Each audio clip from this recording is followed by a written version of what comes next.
Life right now can be incredibly cruel. Whether you've just lost all your money on the Hot Tour coin, or you've gone to your local Costco for the latest Pokemon set, only to receive an elbow to the face. Or, even worse, realising that Spider-Man Beyond Spider-Verse won't be out until at least 2027. Made another mistake. Real life can truly be cruel and unforgiving, and it's not just reserved for real life, it's in gaming too. Whether it's your 7th loss in a row, your teammates are trash, or failing your pity pull on the new Zenless Zone Zero agent.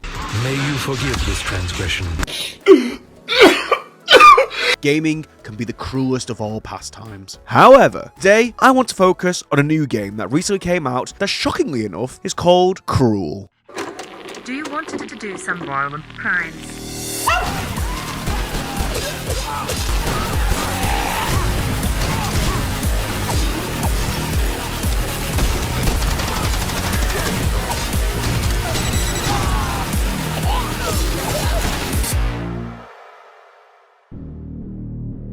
Cruel is a fast-paced, arcade boomer, hallway shooter, dungeon crawler with a PS1 grunge horror art style. Try saying that 10 times fast. Similar to the game Cultic. This new game, created by James Dornan, is now available as of January 9th on the Steam store page. And after 8 hours on this bad boy, I wanted to make a small video discussing what I loved and what I think could use just a little improvement on.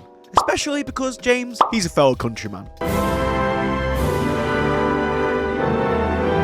Yes, another boomer shooter, like recent releases Mullet Madjack and Angerfoot, has released onto Steam, and you're probably thinking, well, what's different about this one? And honestly, I'm not gonna lie, not much in terms of basic mechanics. It has a lot of the same systems you'd expect from a boomer shooter, including using the standard fare of weapons, like pistols, shotguns, SMG, chainsaw, and other melee weapons you can yeet at enemies, with mechanics like crouch sliding, kicking enemies out of windows, kicking down doors, deflecting bullets, and a focus on fast-paced movement, making you feel very in control of your actions. It always feels responsive and smooth, which in a boomer shooter is essential. Finally, you recover health by finding vending machines, smashing them and cracking open a cold one with the boys. And, well, that's pretty much it for your basic mechanics. It's doing all these things very well, don't get me wrong, but why should I pick this game up instead of other games similar to what I've already mentioned? Well, 3 reasons. Atmosphere, animations, and a banging soundtrack. First off, the atmosphere is immense. I love the grunge, demonic hellscape art style, what makes running around these dirty apartment buildings so much fun. As you battle your way through worn down hallways with ripped wallpaper and cobwebs littering the ceiling, it matches the vibe it's going for perfectly. I mean, even before you start the game, you're quickly thrown into a dark, foreboding room with a hexagram and candles placed before you. As you chuck your revolver into the middle of said hexagram, you're greeted by an ominous voice giving me massive Inscription vibes, which if anything is reminding me of that game, you are off to the races. After a few seconds, the ominous voice will declare they know why you're here, and they proceed to ask, who do you want to kill?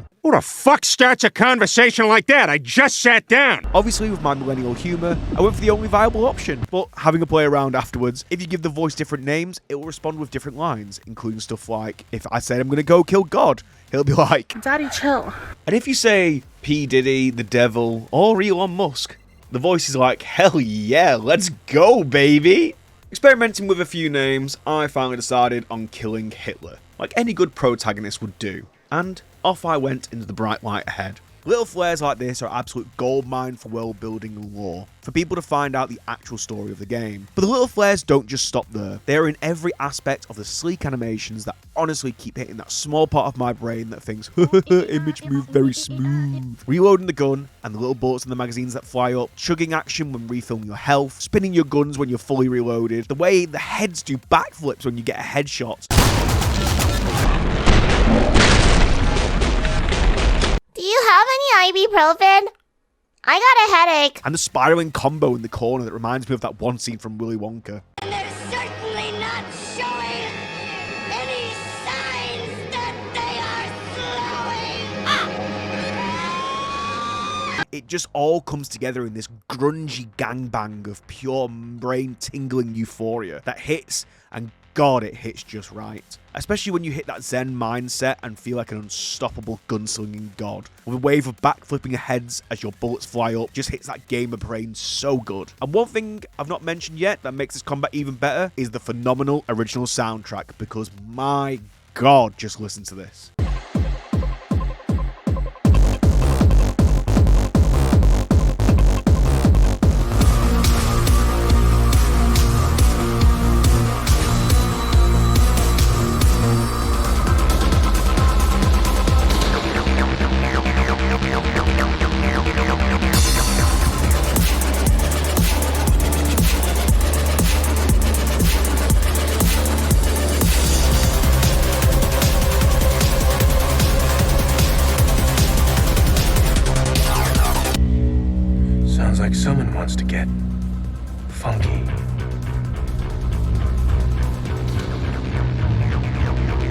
These songs are from a collection of artists from Silent Sphere Studios, who also did songs for Hotline Miami 2 and Pools. The composers include Zerntech, Heartware, Kyle Sphere, and Stelos?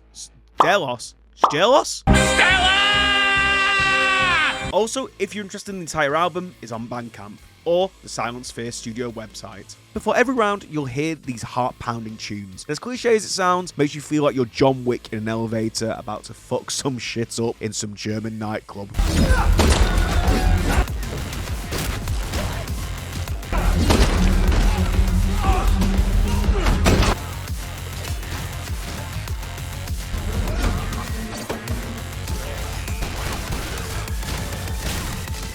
I'm thinking I'm back. Oh, sorry, and there's one more fourth thing I love about this game, and it's this cute little doggy right here. Oh, look at the cute doggy just guzzling down some Coca-Cola. That's gonna kill you, isn't it? Isn't it, you little sugar fiend? Yes, it is. Yes, it is. Yes.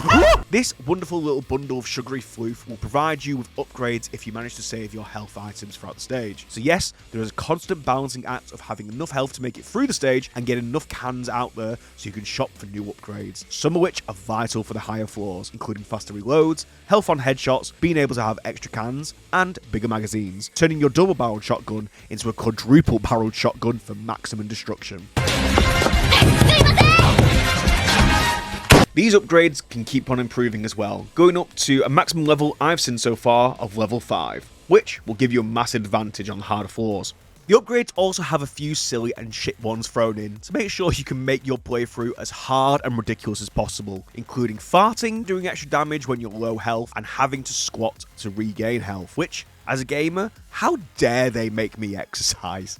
With additional cans, you could spend more to gamble on some new upgrades if the ones presented aren't great, but again, you'll be doing the balancing act to ensure you have the best upgrades, but enough health to be able to get through to the next floor. Additionally, if you're not satisfied with that much gambling, there is even more gamble mechanics in the game, with the biggest gamble than a person can do in their most vulnerable state. That's right, I'm talking about making it to the bathroom in time.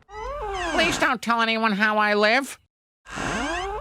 When Carl comes over, I'll stuff him till he don't know what's what. Yes, you can risk it all and open this dirty bathroom door in the hope that you receive a can, or disturb the whispery voice on the other side mid-pinch, to which you respond in an appropriate fashion for someone who's just been caught out with their pants down.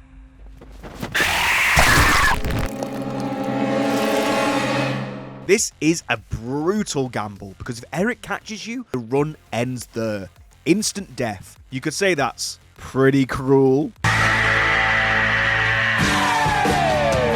The game so far only has 10 floors, culminating in you reaching the top of the apartment complex where you'll meet a familiar face. But to get there first, you'll have to battle the denizens of said derelict building. The first floor is pretty simple. You'll get cultists with pistols in the finest brown robes, along with spooky tar ghost things that are incredibly easy to take down. Once you clear the initial floor, each subsequent floor comes with a new enemy or threat to deal with, ranging from Russian crackheads that will appear on the next floor, Zodiac killers with shotguns, pig demons with SMGs, riot police with batons that are immune to headshots, claymore tripwires, swinging guillotines, electric fences, landmines, monkeys, spiders, and these fucking annoying crows. Oh my god, I hate them so much. They just keep smashing through windows, and they're so fast and annoying with small hitboxes, and they've been the combo breaker and death of me in multiple runs, and that's apparently after they were nerfed in a recent patch, so I dread to think what they were like before. The only good thing about them is at least once the kamikaze Jurass, they die instantly. These enemies do get to infuriating levels though,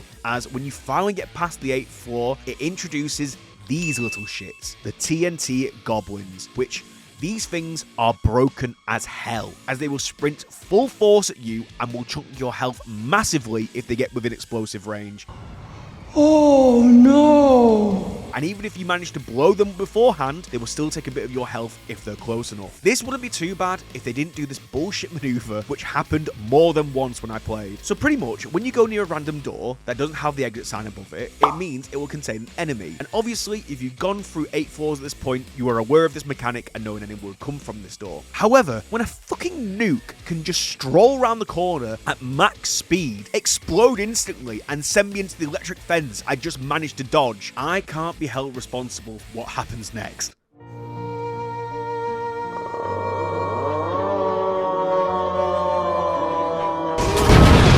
which is shocking because the last enemy that gets introduced is this chainsaw-wielding Jason Voorhees lookalike. And yeah, he has plenty of health, but he goes down like a piece of piss for saying something supposed to be the hardest enemy in the game so far. So, battling your way through the later floors, the game definitely lives up to its title, and it can feel so unforgivingly cruel, as one fucked up shotgun blast can spell the end of your run, as enemies will quickly gank you from all angles, so making sure you're in the right place at the right time is crucial for you to progress through those floors, lest you fall to a standard London hello.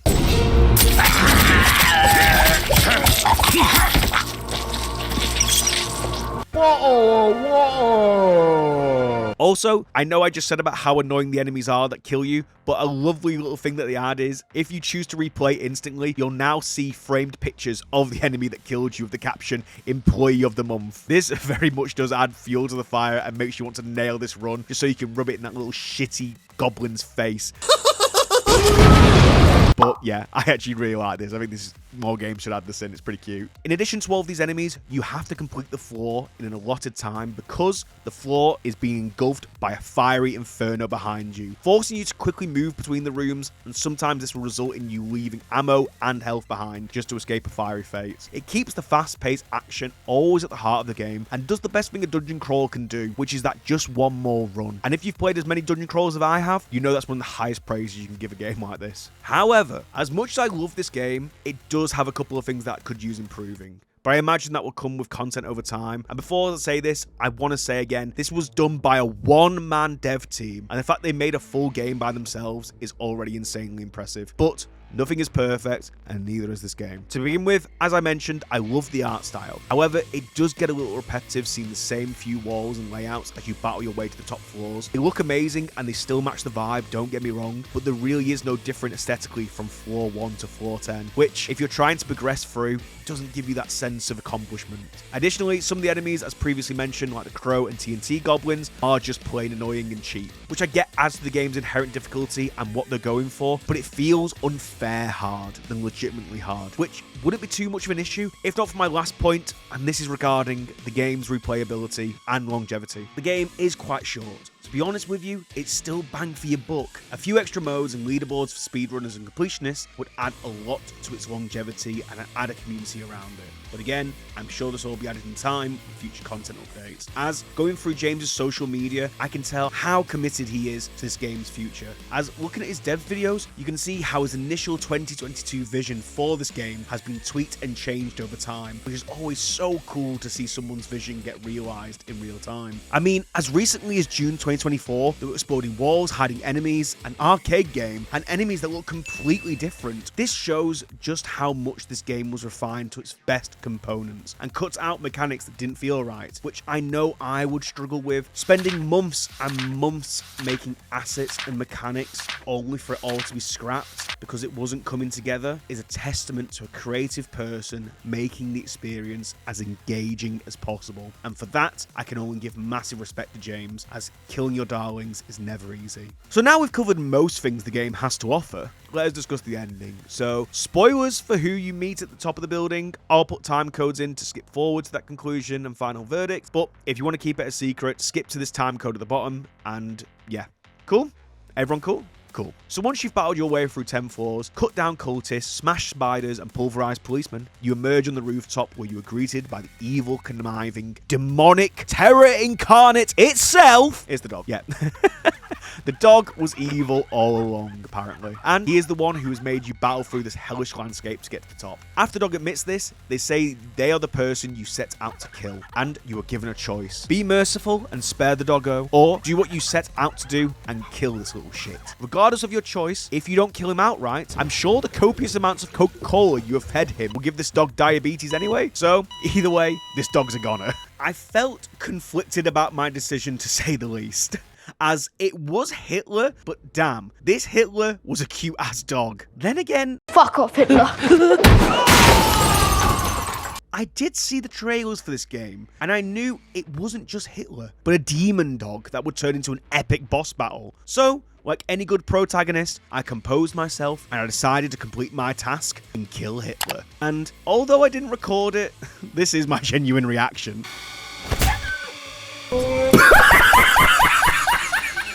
Then no boss battle.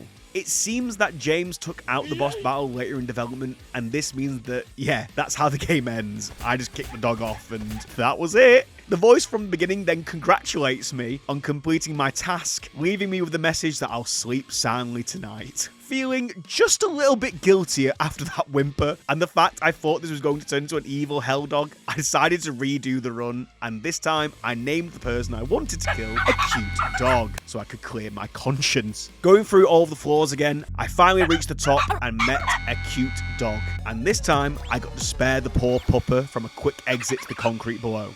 The dog, obviously elated with this development, thanked me and I got back into the elevator, feeling like I had finally redeemed myself. That is, however, until the voice told me I had spared the dog's life, then proceeded to call me pathetic.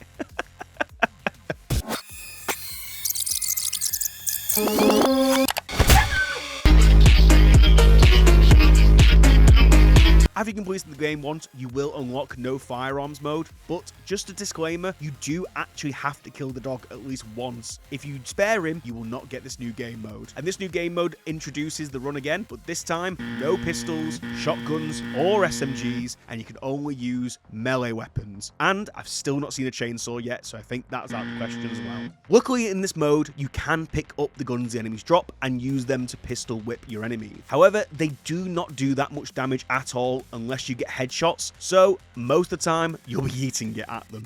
Also, I mentioned before how useless the squat power-up is, but I'm going to tell you right now, that was indeed a lie. Science is a liar sometimes. Oh boy. And I didn't mention it because low-key, it is broken as hell and trivializes your first run-through if you use this technique. And to be honest with you, when the game's called Cruel, I think you should suffer just a tad beforehand, speaking as a defender of pre-nerf Consort Radahn. However, this perk is an essential for this mode, as when you have this power-up, you can spam squatting in the elevator before every run starts, meaning you can easily get yourself back to full health. And even better, if you manage to speed clear a room, you can wait by the exit, squatting your ass off, waiting for the fire to get to you, get back to full health, and then continue on to the next room. I mean, just look at this example when I was testing it out. Obviously, I have just messed up here and played incredibly bad. And if this was any other run, I'd have burnt through all my cans and be panicking. However, with this perk, run to the end of this room and refill my health bar without using one can. And this is only with a level 2 power-up, which is insane. I did this so many times to see how broken it is. I'm surprised I could fit my toned as fuck thick thighs through the door once I got to the end. It'll go right to your thighs. My thighs? And then, after completing no firearms mode, you unlock 1 HP mode. At this point in time, I've not unlocked because, well, I'm just not that good yet.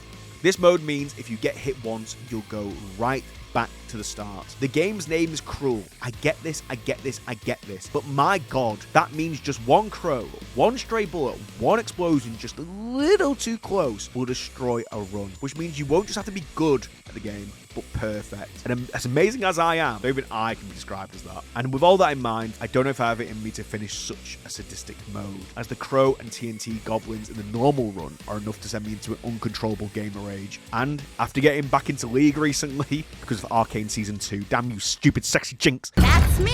I think it's better for my mental health to stay far away from this mode for now. This brings me to my final verdict of the game. After spending around 8 hours playing, I can say it is damn well worth the price. And although short, it definitely is a great game. Just turn off your brain and lock into that fun boomer shooter action that feels just so goddamn good. I think there's still room for improvement. I've already covered it, but once sorted, we'll put this game up there with all-time greats of boomer shooters. And it's not just me that thinks this, as if you look at the reviews right now for the game, they are overwhelmingly positive, with 95% of 500 plus players leaving a positive review, which is fantastic to see, and I can't wait for future updates. And of course, as soon as I started finishing editing this video, this came up. James has dropped a roadmap with all future cool stuff he's going to add, and it's already covered a lot of what I said could be improved. So, well done, James. Already made all my points invalid. And made me look a right mug. I'll link the roadmap in the description for you guys to look at, as this stuff looks really cool, and I can't wait for it to come out. So again, cool James. So thank you, James Dornan, for your contribution to British culture. Cruel at its heart is so much fun. and I can't wait to get back to playing this game as soon as I'm done editing this damn video. So right now, this game is available on Steam for the low price of £8.50, less than half the price of a model battle pass, and it also supports a solo dev. So what's not to love? I've put the link in the description below, just in case you want to check it out. And yeah, I think being cruel can be pretty cool. However, as always, that is just my opinion. So please let me know your thoughts and feelings in the comments below. And if you're feeling generous this new year, a like and a subscribe would mean the world to me. And of course, I'll be uploading more fun videos in the future if you want to check them out. I've been the Ugly Bartender, and if I don't see you soon, I'll see you next time.